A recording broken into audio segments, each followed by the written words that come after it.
Bom, gente, nós estamos aqui hoje nesse nosso podcast É da Nossa Conta. E hoje um podcast bastante, tenho certeza, alegre, descontraído, porque quando está com meu amigo Zenei Campelo, o Zenei é uma figuraça, todo mundo que conhece ele sabe disso, né? Com certeza vai ser informativo, mas vai mais do que isso. A gente vai aqui ouvir um pouquinho da história, e um pouquinho da sua trajetória, que é importante. Seja bem-vindo, meu amigo Ney. Eu queria que você se apresentasse, né? Porque se eu fosse falar de você, eu ia passar a tarde toda. Mas além de ser efetivamente piloto, né, que é o seu talento, talento que você nasceu foi para pilotar, fale mais um pouquinho da sua trajetória de vida. Eu soube também, acabei de falar, bater um papo ali com o meu amigo Cantuar e com o estruturista, engenheiro estruturista, né? Estruturista, né? Que fala também, Estruturalista. estruturalista, que ele conhece também, contou a história também de uma torre TV da Bahia. TV Bahia. Você foi da OAS também, mas conte a Sim. história e onde é que você está, como é que estão as coisas, por favor, para que a gente possa usufruir. Olhando para que câmera? Que era a sua, aquela ali é minha, essa é a nossa, mas fique à vontade. Aqui o É. papo é sobre consciência cidadã participativa transformadora, onde você é craque. O Paulo, antes de mais nada, eu queria você ainda estar presidente da Associação Comercial da Bahia Até o dia 15 até o estaremos dia lançando 15, para a nossa querida Isabela Soares, mulher. a quem eu quero congratular por encarar esse desafio que é ser presidente da Associação Comercial A da bicentenária Bahia, associação. a bicentenária, 213 anos. do, 213 E a anos, né? segunda mulher a presidir. A segunda mulher, Importante. né? Então, Paulo, você está fazendo história bem como Isabela. Parabéns, Isabela. É isso aí. E Mas, Zilney Campelo é o seguinte, nasceu em 1960. Minha mãe é apaixonada por meu pai, tá certo? que bom. Os dois apaixonados. Estão vivos? Não, minha mãe sim, com 95 anos. A idade da Moram na. minha. É a idade da sua, A é? idade da minha. É. E se apaixonaram lá na Cidade Baixa, na época, moravam lá, ali no Porto da Lenha. E nasceu Zilney dali, né? De duas vidas, uma se fez, que foi a minha e de meu irmão. Ela se chamava Zildice e meu pai Ney. Aí juntaram os dois nomes para me ajudar, né? E botou Zilney, Zildice com e o Ney. Aí formou Zilney. Campelo. E nasceu também meu irmão, com 3 anos depois. Para piorar, chamou meu irmão de Zildinei. Então eu passei a vida toda sem ter um apelido, foi um trauma que eu passei, porque Zilney, todo mundo é Zilney, né? É, é, é, é. Então, por exemplo, Rafael é Rafa, sei lá, Gabriel é Gabi, então, enfim, as pessoas tinham isso. Então, em 60, minha mãe resolveu, com meu pai, pelas condições financeiras, ter apenas 2 filhos, né? Porque na cabeça dela, ela dizia, poxa, eu só tenho dinheiro para dar educação para 2. Ela já tinha uma consciência bastante, porque naquela época não existia esse controle de natalidade, né? Era Hum, terrível. Já tinha que ser na tabelinha, né? aí-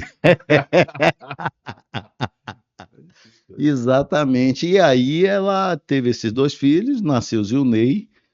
Inclusive, eu estava brincando que o meu parto foi fórceps, então tinha tudo para não dar certo, né? Porque era aqueles 2 ferros lá, tá, tirando pela cabeça. Aí, depois eu vivi, né, a maior parte da minha vida na Cidade Baixa, e, Então você é daquele tipo, olha, usando. eu sou da Ribeira, eu sou da Cidade Baixa, Eu eu sou eu Itapajipe, eu sou sou... totalmente Itapá-de-Pano, Ah, tá certo? Além de soteropolitano baiano e Itapá-de-Pano. E aí ela, nessa preocupação, me colocou para estudar nos maristas. Então ela me levava até o ponto do ônibus e às 6 horas da manhã, porque o sinal aqui batia no Canela. aqui no Canela. E eu morava na Cidade Baixa. Aí ela Irmão me Aquiles. irmão Aquiles, irmão Pedro, irmão Pedro, Chico, Chico, é isso aí. né? e tinha, estou esquecido aqui, a mãe de Zé Carlos, enfim, depois eu me lembro. Aí eu fui estudar nos Maristas, tá certo? E muito jovem, aos 18 anos, eu não sabia qual era a profissão, como hoje a maioria dos jovens não sabe, Qual é a sua possibilidade? muito novo qual é a profissão, inclusive mudaram-se muitas.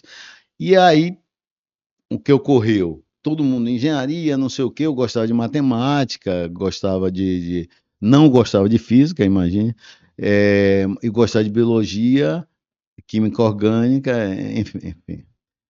E aí, poxa, para onde é que eu vou? Eu disse, não, engenharia civil, engenharia civil, engenharia civil.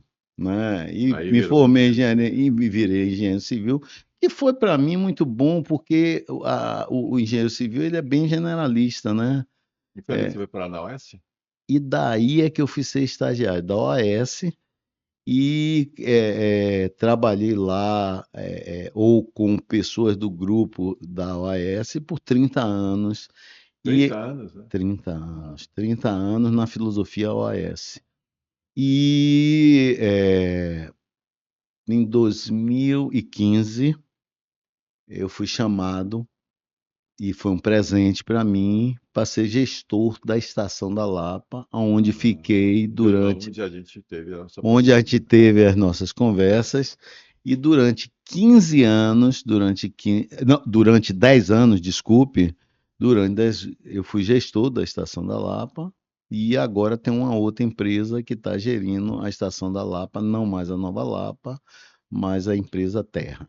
E hoje, E hoje é, é outro fato interessante, porque eu comecei a conviver com o lado de comunicação. Então, um dos acionistas da Estação da Lapa, junto com Paulo Salum, não sei se você conhece, ele chegou lá, a ideia de um outro acionista era simplesmente pegar uma das empresas, grandes empresas de mídia, entregar os ativos, né, de DOH e eles tocarem e dariam um valor para a concessionária. E Paulo Salum disse: não, monte a sua empresa porque esse ramo de DOH está crescendo o muito. que é isso?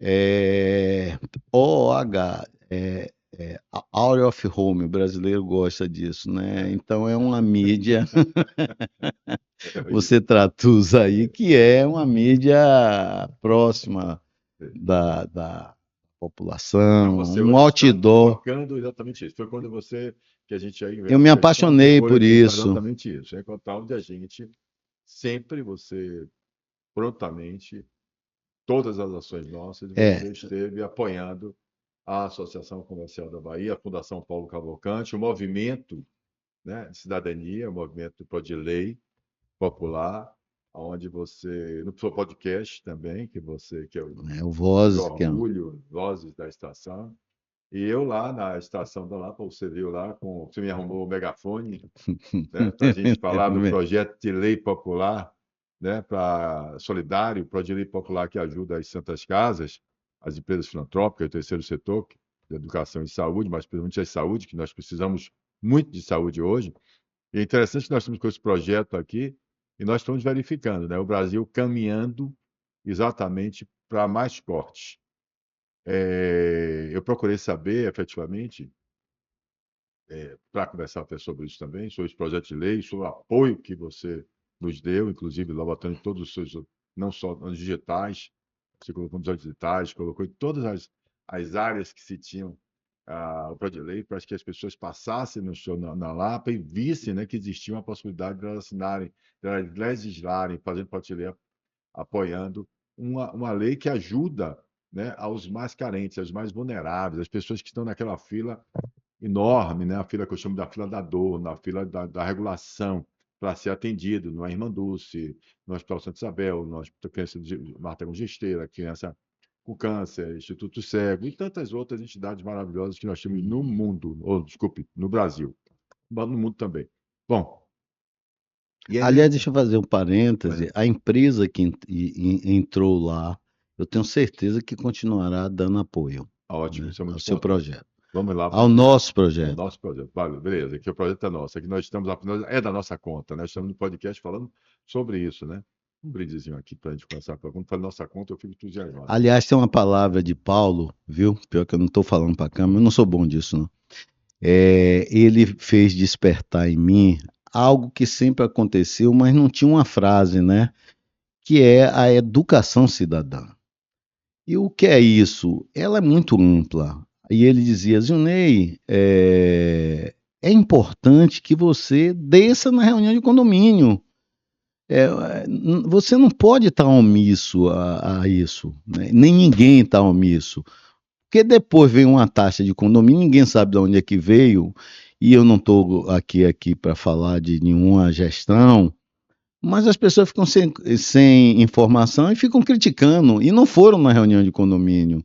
Quer dizer, criticam sem ter informação. É verdade. É isso aí. Perfeito esse exemplo que a gente dá, que é o exemplo simbólico, né? Eu digo que a gente não tem a cultura participativa. A gente não exerce a democracia participativa. Eu digo que a gente, efetivamente, não desce nem para a reunião de condomínio. A gente não vai para as reuniões de pais e mestres dos nossos filhos no colégio. A gente, inclusive, não se preocupa com o problema do outro. Esse é um caso interessante. Quando você fala no projeto de lei popular desse aqui, eu estava falando que eu, pesquisando, dito a mim, uma informação que eu obtive, exatamente buscando assistência do Plan Service, né?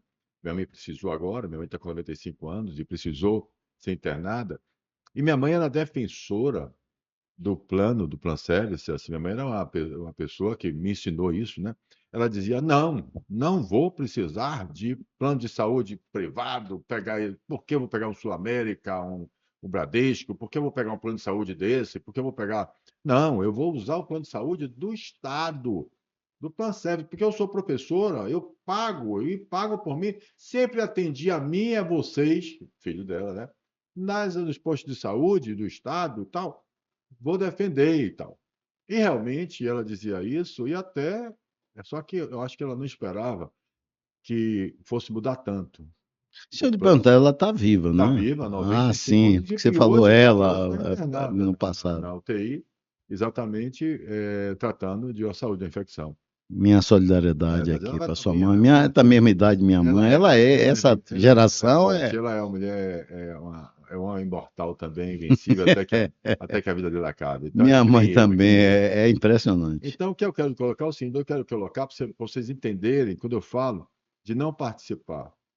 Quando eu me lembro que ela ficou um tempo revoltada, porque ela soube que no governo do Rui Costa, a Assembleia Legislativa aprovou um corte de 50% do valor que o patronal, ou seja, olha que interessante, do patronal, que era 4%, passou a pagar 2%.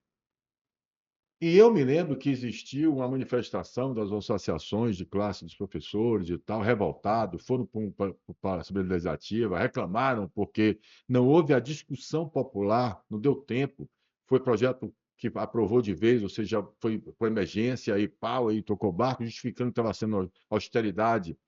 Mas é um absurdo, é um ataque e que as pessoas, independente, veja bem, Dinei, eu falo todo dia para vocês, minhas ações é de quem é cidadão político, é de quem o poder emana do povo, é de quem reconhece isso e tem uma fração ideal deste poder em um Estado de direito democrático, aonde a nossa cognitividade, a nossa consciência crítica, a nossa avaliação crítica, analítica de ações fazem com que a gente melhore a nossa democracia. Ou seja, não existe Estado democrático de direito, não existe democracia que se sustente sozinha. Ela não é autossustentável, ela precisa do povo, da participação popular mais consciente, da população ativa, não passiva, não apática, mas ativa, que entenda-se como direito, como entenda-se como pagador de tributo, como pagador do condomínio que você falou. Eu pago o meu condomínio, então eu tenho o direito a exigir, mas para que eu possa exigir, eu tenho que participar dele, eu tenho que descer para as reuniões e dizer: essa churrascaria eu não quero aqui, esse prédio não vai ter isso, a bola não vai ser assim, vai ter até tal hora, o carro não vai parar no estacionamento tal. Se eu não participo, eu depois só vou ser surpreso quando o síndico do prédio rouba a gente, quando está desvio de conduta, quando existe uma incompetência, não é isso? É a mesma coisa do Estado. Então, Perfeito. quando eu faço um projeto de lei popular, dizendo, olha, gente, isso é exercício da democracia participativa, isso é exercício da democracia participativa. Isso aqui é dizendo, você, cidadão brasileiro, seja qual for, seja da Itapajipe, da Ribeira, seja de Salvador, seja da Bahia, seja do Brasil. Mas você é cidadão brasileiro, você recebeu um título eleitor, cidadão brasileiro. A partir desse momento, você pode legislar também, a democracia também é participativa. Mas se você não tem essa consciência, ou se você não tem a solidariedade, nossa democracia, ou nossa Constituição, ela é cidadã e solidária, não é isso? Mas cadê a solidariedade para apoiar? Cadê a classe? Aí eu faço um réu confesso, né? Ou seja, cadê a classe produtiva? Cadê as associações de classe de empreendedores, de empresários também? Um exemplo só que eu estou dando. Para se unir àquela classe que era das associações dos professores, para entender a dimensão desse corte e entender que ia sobrar mais ainda para a gente no plano de saúde privado. E quanto mais as pessoas têm ineficiência no serviço de saúde pública, mais elas vão querer e vão cobrar que a sociedade civil pague duas vezes.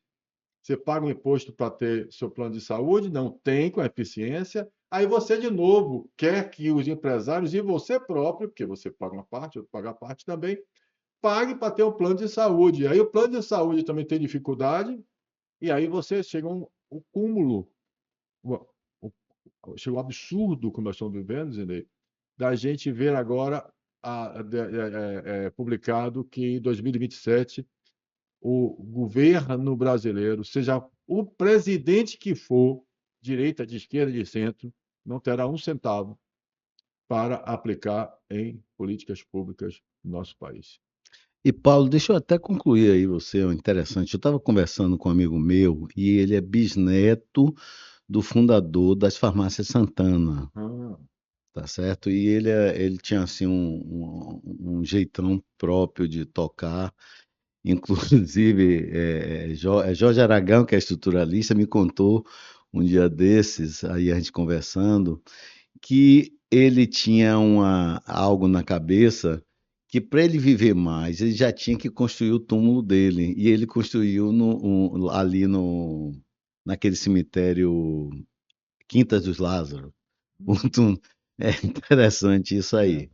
E nesse diálogo que a gente estava tendo, aí ele me abriu assim, a cabeça e disse: Junei, quando um empresário abre a empresa, qual é o primeiro contrato que ele faz? É um contrato social. Boa. No contrato social, o empresário traz os seus recursos, sejam financeiros, pessoais, capital intelectual, o que seja, né? E faz um contrato com com o Estado, onde o Estado vai lhe entregar uma mão de obra que tenha acesso à educação, e à saúde, não é? E que esteja preparado e a educação, claro, esteja preparado para Atividade. trabalhar, e mobilidade também, e para trabalhar na empresa. Então, é um contrato social. E isso é algo que as pessoas perdem essa ideia Não do tem a que ideia é da função social da empresa que da está na Constituição empresa. Federal Brasileira. E isso tem a ver, até o vídeo Bial, para um fato específico,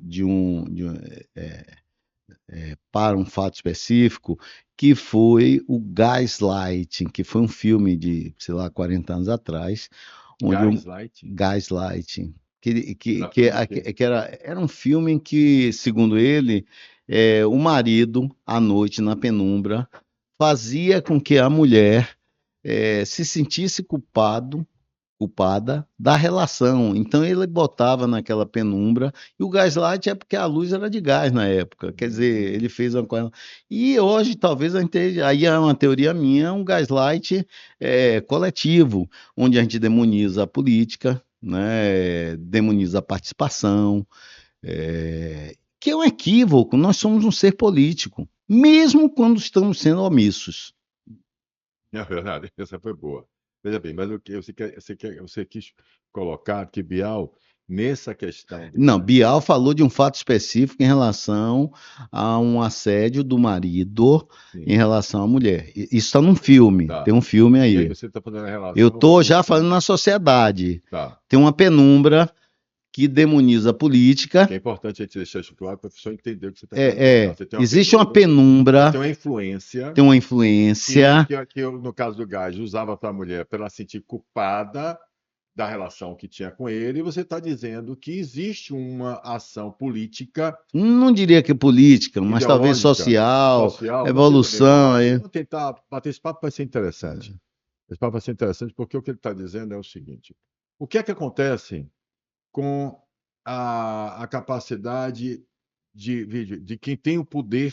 Essa conversa é interessante porque é o seguinte: porque normalmente a gente diz o seguinte, Ney, é, você tem um poder. Você já viu as pessoas quando chega na igreja, né? E a igreja tem muito esse poder de influenciar. Eu tenho certeza que Inclusive, tem, tá? inclusive, quando eu me encontrei com você, aliás, um parabéns também pelo seu filho, que é uma alma maravilhosa, e quem nos apresentou foi Ney Campelo, Ney né, que Campelo, fizemos um retrofit, e o nosso coordenador do nosso núcleo de é, educação aqui da e associação. você me disse assim, já fomos Do sócios MSB. dos Campelos lá atrás, eu não me Já, lembro. sim, deles, no passado, O na época. escritório de meu avô era aqui na rua Conde Deu, número 4, colado ao Colombo. Não, vocês têm outra pessoa fantástica da sua família, chama-se Toninho Campeiro. Toninho. Toninho Toninho é música, é o Campeiro, lado da música, ele né? é fantástico, uma pessoa do coração maravilhoso, um grande Toninho. amigo, amigo da época do Parque São Paulo, na época que eu morei na Centenário, naquelas Parque São Paulo, aquele conjunto residencial para sua casinha de pombo que tem no pé do Calabar, É. um residencial ali. A gente morou ali.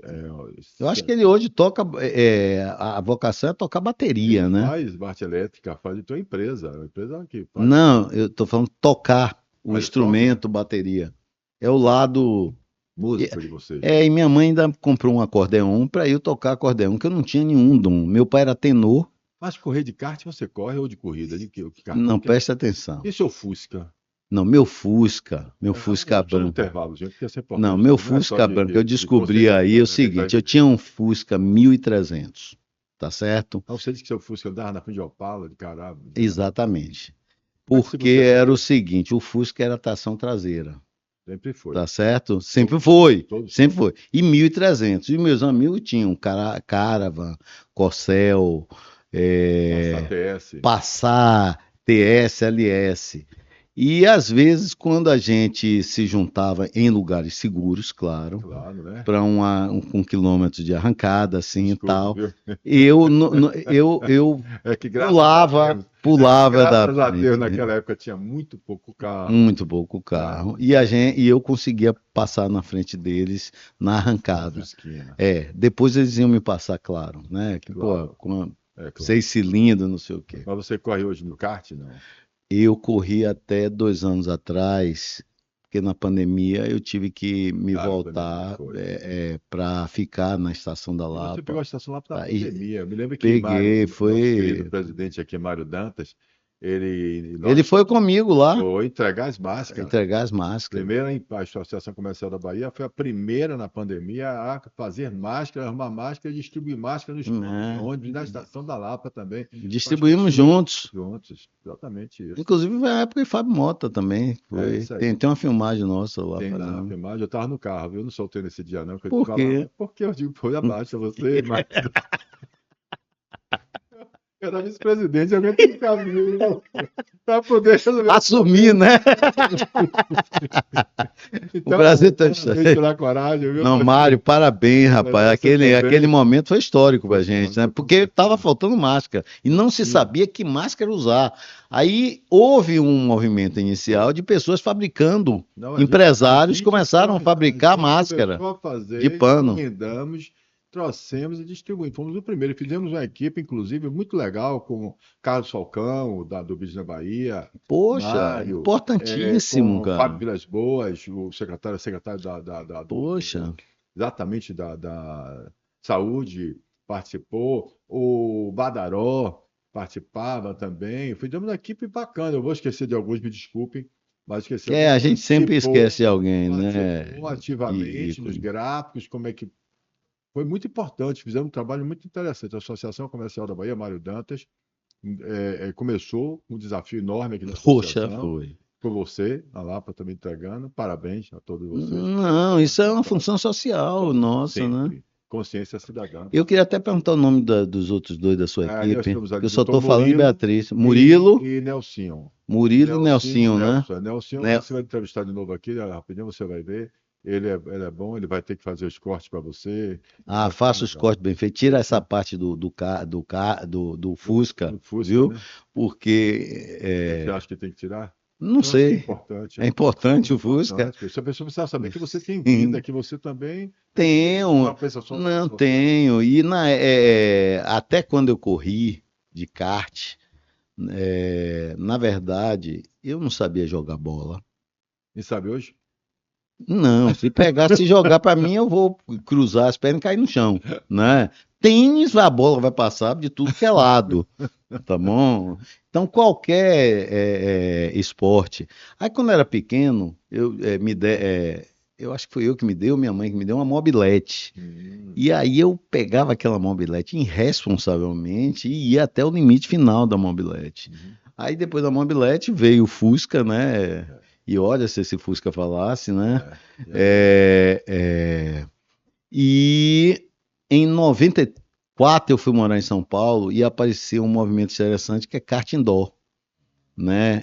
E é uma boa escola o kart indoor, porque você vê a sua vocação, né? Claro que ali você está com uns 6, 7 HPs, porque as pistas são bem travadas, e me catapultou, tá certo? A eu ir para pistas de competição, né? E eu competi no Ceará, em Eusébio, e competi aqui. Só que eu não tinha tempo, é um problema para mim, porque eu treinava no domingo passado, os meninos novos, tá certo? Passavam a semana treinando, e eu montava o setup do carro uma semana, só que já passou uma semana. Quando eu ia para a corrida, e o preparador tinha mais 2 ou 3 pilotos, eu ficava doido. Teve uma vez que eu entrei para tomada de tempo e o carro tava sem freio, pô, né? Ele esqueceu o negócio, né? Então eu tenho umas passagens assim interessantes. Muito boa. Deixa ele falar. Beatriz tá morrendo de dar risada, né? Não aí, Manilo. Deixa ele colocar para você, para a gente dar uma conotaçãozinha da nossa conta, né? Você no Shopping Lapa, desculpe, Na Estação da Lapa. Olha, a Estação da Lapa é um meio de comunicação fantástico. Na Estação da Lapa, porque a Estação da Lapa, o que é que ocorreu com. Ela foi construída, inaugurada em 1982 no governo de Mário Kertz, esse projeto de Lelé. Por quê? Precisava se fazer a reforma do Pelourinho, né? Os transbordos eram no Campo Grande, Praça da Sé, Terminal da França, Barroquinha, etc. E aí Mário pensou muito legal, junto com Lelé, a construção da Estação da Lapa para fluir os transportes coletivos de Salvador pelos vales, a partir daquele Talveg. E na época, quando ela foi inaugurada em 1982, já transitavam 323 mil pessoas por dia, em 1982. Hoje, transitam na Estação da Lapa próximo a 500 mil pessoas por dia. 13 milhões de pessoas por mês, 120 milhões de pessoas por mês. A gente está recontando porque agora veio o BRT, né? A gente tinha o metrô, os ônibus convencionais e agora entrou o BRT. Então a gente vai ter que recontar esse número para ver os impactos ali naquele local. Mas é um meio de comunicação poderoso. Só para você ter ideia, Guarulhos deve movimentar aí por ano 40 milhões de pessoas. O maior aeroporto do Brasil. 40 milhões de pessoas. de pessoas. Entre 40 e 50. E a Estação da Lapa passando. 130 milhões de pessoas entre idas e vindas. Rapaz, então realmente foi um projeto também de sucesso. Um projeto de sucesso, realmente. E graças a Deus eu tive a oportunidade de ter uma equipe, porque ninguém faz nada sozinho, é igual um time de futebol, que, e a gente conversou muito, que o foco era quem transitava ali, né? Não trabalhem para mim, trabalhem para quem está transitando na Estação da Lapa. Mas você viu que interessante também, uma coisa que eu percebi lá, é que o povo que transita, na população, nossa população que transita, é a população efetivamente que está ali trabalhando, que está os informais, os formais, transita todo mundo, né? Que ali é um centro de transbordo mesmo, né? Você entrou, rodou, subiu e é bem localizado, você vai para dois shopping, né? Do lado, tem Exato. Shopping Center Lapa e Shopping do Piedade. lado, e você sobe lá vai para Nazaré, vai para lá daqui para Piedade, você tem ali Não, e um dado importante. É, a questão mais importante da Estação da Lapa é a mobilidade, porque existe um desnível do subsolo até lá em cima de mais de 40 metros. Então, as escadas rolantes, e eu sempre conversava com a equipe, era o ponto focal. Então, na minha época, a estação trabalhava 24 horas, mas não precisava das escadas rolantes. Então, quando dava 10 horas, a gente desligava as escadas rolantes e fazíamos a manutenção preventiva. Porque se você pararem as escadas rolantes, elas ficarem paradas, você cria um tumulto enorme, em que pese tem elevadores de acesso, mas imagine uma senhora, tá certo? Subir do subsolo até 40 metros. Né? A escada rolante tem uma. É um projeto, na época, aquele projeto parece que é 1900 e quando? Qual? A Estação da Lapa? 82. Inclusive lá tem o primeiro viaduto estaiado do Brasil. Eu conversei com o Bosco, ele tem uma dúvida em estrutura estaiada com a balança do CAB, mas de viaduto eu acredito que seja o primeiro viaduto estaiado do Brasil. Por que você acha que o Brasil não cresceu mais, não desenvolveu mais? O que você acha quando você olha o Brasil hoje compara com a China, por exemplo? Nós que já temos, né, somos 60, de 59, nós que assistimos a Copa de 70, nós que assistimos, como você falou, do Fusquinha, viu o carro elétrico do Rugel chegar aqui, nós que criticamos, né? Lembra disso da Lada? Lada era um carro chinês. Lada, tinha o Lada e o Nivea. Imagine. Então, imagine. Foi introduzido o carro russo. Pelo amor de Deus, aqui, o russo, né? Que era o russo. Aqui, os russos. Os russos e os chineses também. O produto chinês era brincadeira. A gente brincava com o produto chinês, com óculos quebrava, com tudo que era. Né? E o que faz, se você chegar assim, nessa época, nós estamos assistindo, né? A tecnologia chinesa. Os chineses vindo para cá e comprando parte do Brasil, instalando fábrica de automóvel agora aqui dentro da Bahia. O que você acha? A provocação para todos nós. O que é que você acha onde é que a gente se perdeu? Paulo, eu prefiro ser mais otimista. Nós passamos, se você ver a história do Brasil, desde o momento que os portugueses chegaram aqui, que oficialmente, né? Deixa eu só ler, desculpe, mas para você entender, essa casa aqui tem 213 anos, me perdoe, mas só para você perceber. E eu tenho aqui, se você olhar comigo aqui dentro, você vai ver fotografias espetaculares. E você vê foto aqui do comércio. Inclusive lustres da Fratelli Vita. Exatamente, do comércio aqui. Você vai ver foto do comércio, com bonde, as pessoas andando de paletó, gravata, com os mesmos carros que você vê na Europa, na França. Você olha e vê a França, alguns lugares da França, vê alguns lugares do Brasil, né? Não é só Portugal que é cópia daqui, não. Mas você vê as próprias residências, as próprias casas, a própria formação quando você vai aqui para cima, você vai para Praça Castro Alves, até a Praça da Sé, você tinha as avenidas enormes com já com arborização, e daqui para frente a gente construindo. A gente, até 1945, por aí, a gente vê uma coisa muito parecida. E Os de, re- anos dourados, né? e de repente a gente começa a se distanciar disso. Entenda o que é que eu estou chamando a atenção? Eu estou provocando vocês.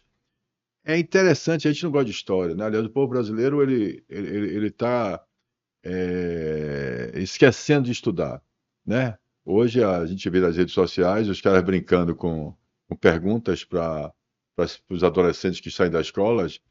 Aliás, nós estamos tendo problema de achar que a gente pode fazer as pessoas passarem de ano para não prejudicar as pessoas, né? Então a gente não tem meritocracia, a gente não tem eficiência, né? A gente não tem, a gente efetivamente Eu modificaria para eficácia, né? eficácia, né? Então, isso é um problema sério que nós estamos vivendo, apesar de estar vivendo agora IA, inteligência artificial, com uma velocidade enorme. Eu até hoje, eu vou estudar mais isso, eu prometo a vocês que eu vou estudar mais isso para trazer algumas respostas, mas é impressionante como o Brasil, ele ficou para trás. Entendeu? Como a gente, efetivamente, hoje a gente tem um agro fantástico, né, que sustenta o mundo. O produto interno bruto brasileiro agora, de novo, se cresceu, cresceu por causa do agro, de novo, né?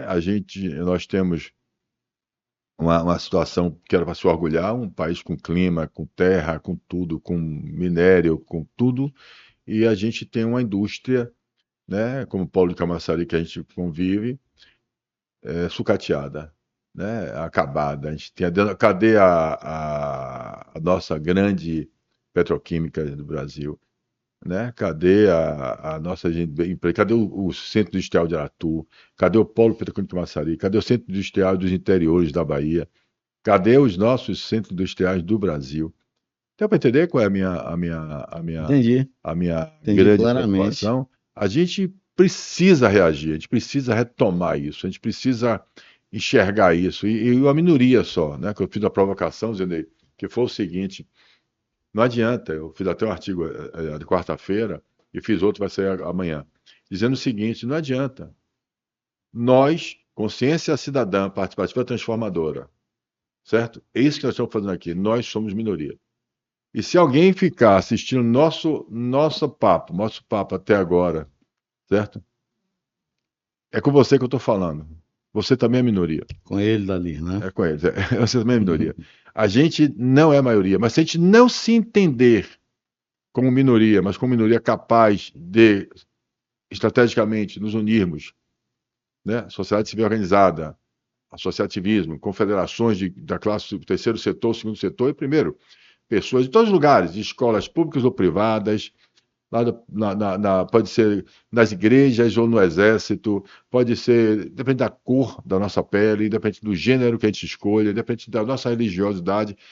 Mas a gente que tiver consciência cidadã, se a gente não nos unirmos em prol da transformação do nosso país, juntos, a gente vai ser consumido por ele.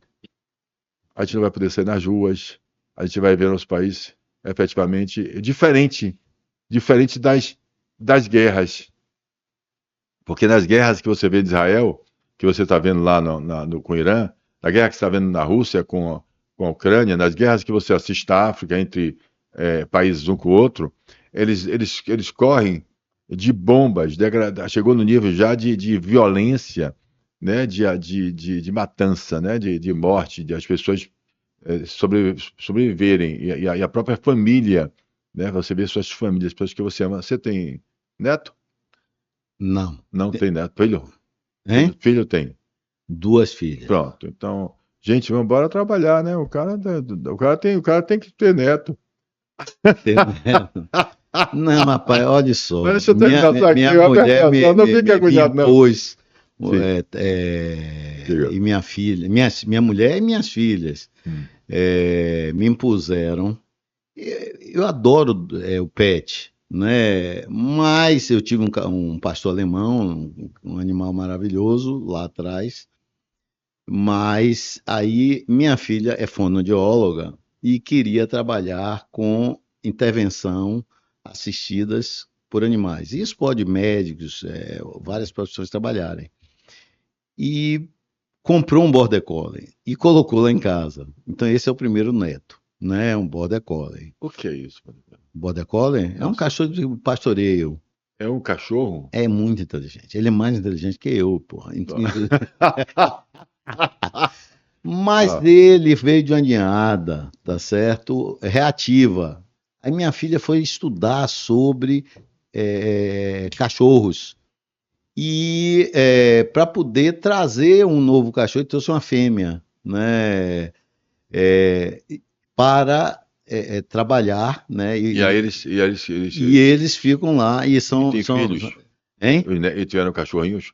Não, são castrados. Nossa, sacanagem. É isso, Não, rapaz, é tem que porque acabar com isso. Deixa o aí bichinho você reproduzir. reproduzir, É, para né? os outros poderem ter um cachorro desse. Com o nome dele, diga de novo.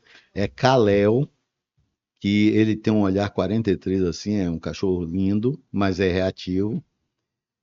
Mas tem no condomínio uma fama de mal, né? Porque ele late muito, né? Eu disse, mas deixa a fama de mal dele, eu quero ter a minha fama de mal, né? E Essa foi a boa. É um cachorro com olhar três, 43, dócil, e dócil, ninguém sabe, por mas ninguém causa do sabe. latido Agora, para dele, vocês entenderem, porque vocês e a são outra jovens, Mabe. vocês são jovens, o olhar 43 na época dele era aquele olhar do conquistador, sabe? Só para vocês entenderem.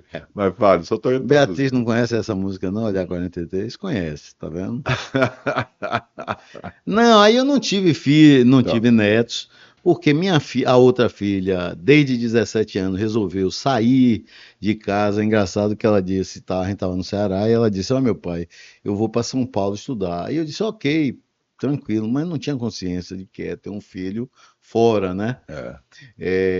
Ficou Aí você e sua esposa sozinho em eu casa e e minha pronto. esposa e com Vanessa, É, né, é. a outra filha. Que saiu também para estudar, não. Não, essa não vai sair de casa, Ah, você não vai tá deixar. certo? Não é que eu vou deixar, é ela que não vai sair mesmo, por vontade própria, né? Ah, entendi. Mas eu gosto que ela fique em casa, porque ela tem um lado cientista e a outra tem um lado assim de correr o mundo e trabalha aqui no aeroporto na Vancy. E ela foi porque ela fez como é o nome?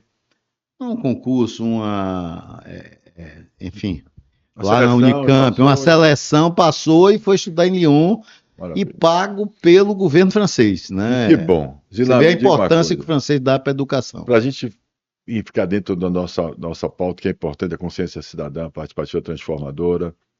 Como eu falei, o papo é super agradável, o papo que eu ficaria aqui Poxa, tomando um whiskyzinho com você, uma cerveja, um vinho, qualquer coisa. Você bebe? Bebe, né? Claro. bebo Então, uísque, whisky. né? Eu Então vai ainda não beber tenho whisky. paladar para Então tá vinho. bom. Vamos beber um whiskyzinho para a gente bater um papo, vamos marcar isso para a gente tocar o barco, para a gente conversar. Mas fazer o seguinte, se você, o que é que você traria ou diria? Qual é a mensagem que você daria em termos de conscientização, de consciência cidadã participativa, de gerar nossa conta, de transformação, para que as pessoas que estão nos ouvindo dissessem assim, são duas perguntas que eu faço sempre aqui. Onde o seu calo aperta, né? Isso é para os presidentes de associações, da classe produtiva, das terceiro setor, as pessoas que estão liderando algumas questões, onde o calo aperta, que foi uma expressão usada por Eduardo Salles, deputado, e a outra é exatamente essa também. Qual a mensagem? O que é que você traria que é importante que as pessoas compreendam para fazer um corte, por exemplo, um corte seu dizendo assim, olha, para as pessoas ouvirem e tocar elas. O que é que você diria? Primeiro, manter o otimismo. Jamais, tá certo, deixar de acreditar no seu negócio, né? Essa é a primeira questão. Segundo, investir em educação e trabalhar com pessoas que e é o que a Associação Comercial está fazendo, né? Quando acabou de montar, né? Acabou de criar uma universidade, A porque UniCB. a UniCB, porque a educação liberta e você não deixar de hipótese nenhuma de acreditar no seu negócio, naquilo. E, diferentemente do que é problema, você transformar o nome problema em desafio. Eu acho que esse é o grande caminho, né? Mas eu sou otimista com o Brasil, muito otimista. O brasileiro, ele é um povo que, com todas as dificuldades que a gente está tendo hoje, né? Mas é um povo muito criativo. Mas você não acha que nós estamos muito polarizados, não? Essa polarização é muito ruim, porque interrompe o diálogo na sociedade. Mas existem pessoas como você que rompe e necessariamente nós precisamos de líderes para romper essas barreiras. E o radicalismo jamais vai levar a nada a lugar nenhum. Né? Isso é a grande realidade. Uma coisa interessante é o seguinte, nas minhas falas, né, como eu digo sempre, como eu sou suprapartidário, eu estou acima dos partidos políticos, eu acredito na Constituição Federal de 88, eu acredito que nossa Constituição é a Constituição cidadã e solidária. Então, quando você fala que era a Constituição cidadã e solidária, você está dizendo o seguinte, ela é social. Quando você fala na função social da empresa, como você falou aqui, quando você abre a empresa, tem função social, a pessoa jurídica, ela traz, no artigo 170, exatamente os mesmos objetivos que a nação traz.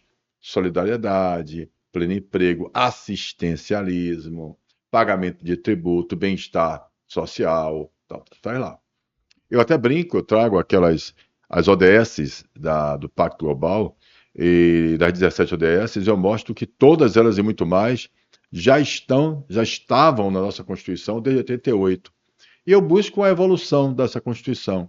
Por essa razão que quando eu falo sobre a Constituição Federal, respaldada nessas pessoas que criaram a Constituinte, que pensaram em a redemocratização da nação, que pensaram em fazer a Constituição com direito individual garantido, ou seja, a liberdade de expressão, inegociável.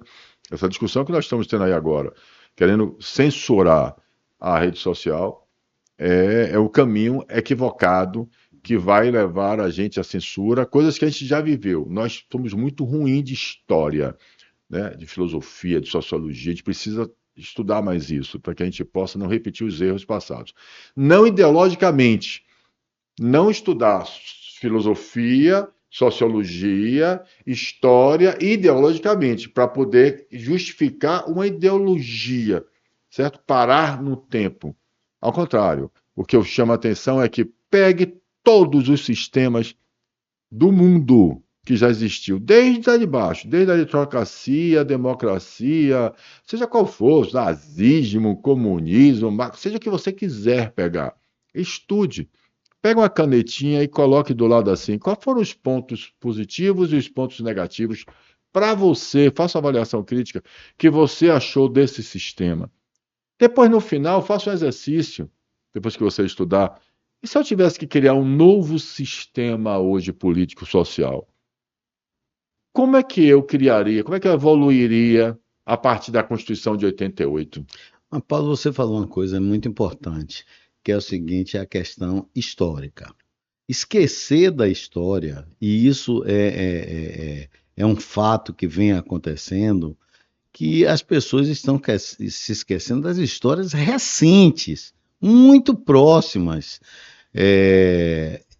da eleição de Tancredo e que terminou ele falecendo, e Sarney assumiu, e depois veio Collor de Mello, enfim. As pessoas estão esquecendo de algo muito próximo. A gente está falando em 1984. 1988 a Constituição, 1990 nosso primeiro presidente eleito direto Collor de Mello. Exato, as pessoas estão esquecendo disso, né? E que foi impeachmentado 2 anos depois. Tem mais uma coisa mais importante que eu vou repetir sempre.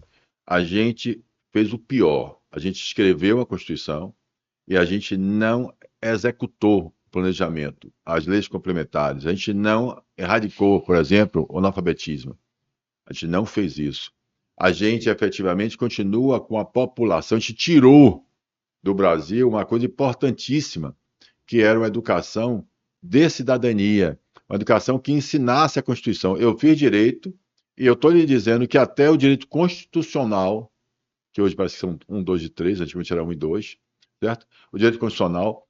Os próprios professores não nos ensinavam o direito constitucional com esse aspecto social, com aspecto, veja bem, não estou falando do marxismo, que tomou Não, conta das universidades e que eles ensinam mais para ideologia, tá certo? Que não é uma boa, não ensina só para um lado e para o outro, você não ensina para você ter avaliação crítica. Nós estamos muito impregnados com a ideologia dentro da universidade. Isso foi muito ruim para a gente também, porque não péssimo. permitiu que as pessoas fizessem avaliação crítica, analítica, escolhessem, O né? contraponto. Contraponto. Então, veja bem, o que é que eu estou falando? O que eu estou dizendo é o seguinte, o que eu estou colocando é o seguinte, e como a gente não teve a capacidade de evoluirmos, aliás, 29% de analfabetismo funcional ainda no Brasil, hoje, é um absurdo, né? 88 para cá, né? Nós estamos a 88 para 2020 e 2025, nós estamos a 38 anos, 38 anos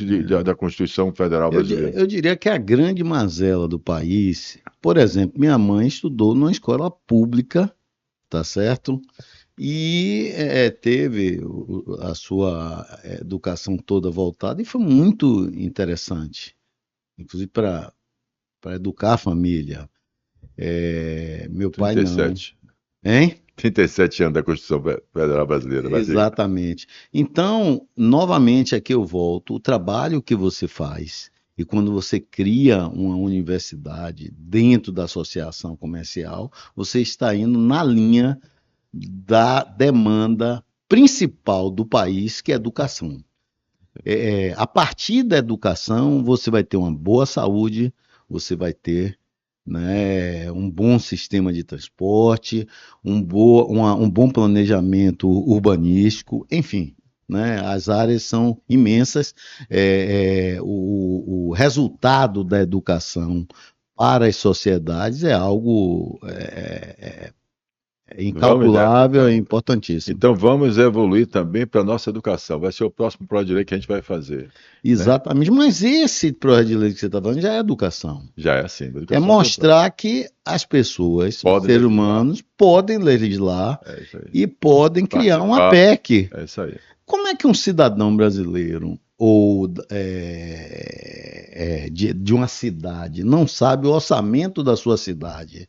Né? Qual é a receita? Da onde vem a receita do município? Nós estaremos falando aqui, já fiz o gastômetro. Nós vamos ter o impostômetro e o gastômetro. Aqui na frente da Associação Comercial da Bahia, você vai ter ali passando e vai ver ali do outro lado do estacionamento quanto o Brasil está gastando por momento, online, na hora. E o impostômetro é quanto pagamos de imposto. Eu quero só dizer para vocês que hoje a gente está gastando muito mais do que nós estamos arrecadando. Com certeza. Não, tá lá. A conta não fecha. A conta não fecha. Meu amigo, para finalizar, diga as suas palavras finais aí para os nossos queridos amigos aqui para tocar o barco. Apenas agradecer a você, Paulo, esse projeto, esse amigo aqui, e que a gente vai estar sempre junto,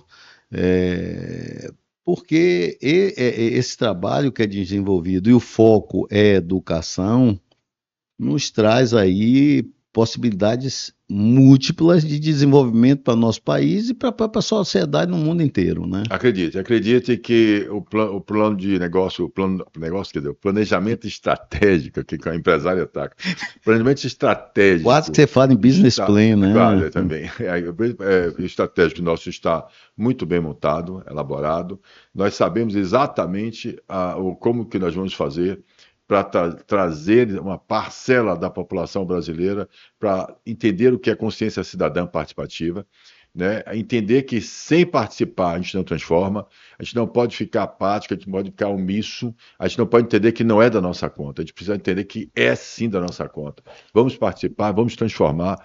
E eu queria só acrescentar e propor fazer aqui uma proposta para você, de você trabalhar também trabalhar não, mas propor uma educação, tá certo, empresarial, porque vários empresários no Brasil, vários, e a gente tem uma mortalidade imensa nas empresas, não sabem o que é um business plan, né? Começa o negócio e não sabe onde é que vai a empresa dele. Então, Esse também é Bom, algo eu da quero dizer a educação. vocês, Inês, só você jogou a bola quicando, que a gente tem sim. A gente tem não só para o informal, a gente já tem o programa Marsúpio, que é o programa de acolhimento ao empreendedor informal, aquele que é informal mesmo, não falo do microempresário não, aquele que é informal. A gente fez uma experiência aqui na Associação Comercial da Bahia, nós estamos com as mulheres do subúrbio ferroviário de Salvador, acolhemos e já terminamos, já estamos com a avaliação do projeto, sucesso total. Nós damos não só a orientação por IA, por inteligência artificial, por voz, nós não só emitimos o documento dela, pagamos os impostos dela, como nós damos também assistência emocional. Tá? Então, a gente tem esse trabalho com a informalidade, que estamos aí com o SEBRAE e com o governo do Estado avaliando como é que a gente vai começar a colocar também aqui no nosso Estado. Nós temos, além como eu falei, da universidade aberta, nós temos uma certificação, tá? A CEDESCOM, para empresas. Aí são empresas grandes, como você tem a certificação da ISO 9000, atuação responsável, SASMAC, então a certificação, onde a certificação faz uma auditoria, né, das empresas, que é para que ela tenha exatamente consciência da função social da empresa, para que acabe com a polarização dentro das empresas, entre nós contra eles, como que a gente traga um sentimento de pertencimento e unidade, não só da empresa, mas para a nação brasileira, para que a gente se sinta pertencente ao país. E isso é transformador. Então, isso a gente vem fazendo. Quando eu falei que o nosso planejamento estratégico ele está completo, a gente tem até projeto de lei na mão de deputados, junto com a Frente Parlamentar do Empreendedorismo e a coalizão das frentes parlamentares da classe produtiva, assim como eu defendo e acredito que exatamente a união das confederações, CNI, CNA, CNC, CACB, todas as confederações, se entenderem que nós precisamos estar unidos também, coesos, em pautas estruturantes, pauta de nação, o Brasil avança. E ele precisa só de consciência cidadã participativa transformadora. Transformar a consciência cidadã. Por isso que o que eu falei para Paulo você Máquina. o que eu falei para você é uma provocação mesmo, porque você já tinha me falado do projeto Marsupial e você não poderia deixar de falar agora dele, né? Obrigado, meu amigo. Obrigado, foi um prazer imenso Paulo aqui para toda a equipe, tá certo? Brinde. E tem o pau na máquina, né? Que é uma é um jargão muito interessante, muito bom. E tem tudo a ver com a automobilismo, né? Tá bom, prazer, muito obrigado, viu, a todos.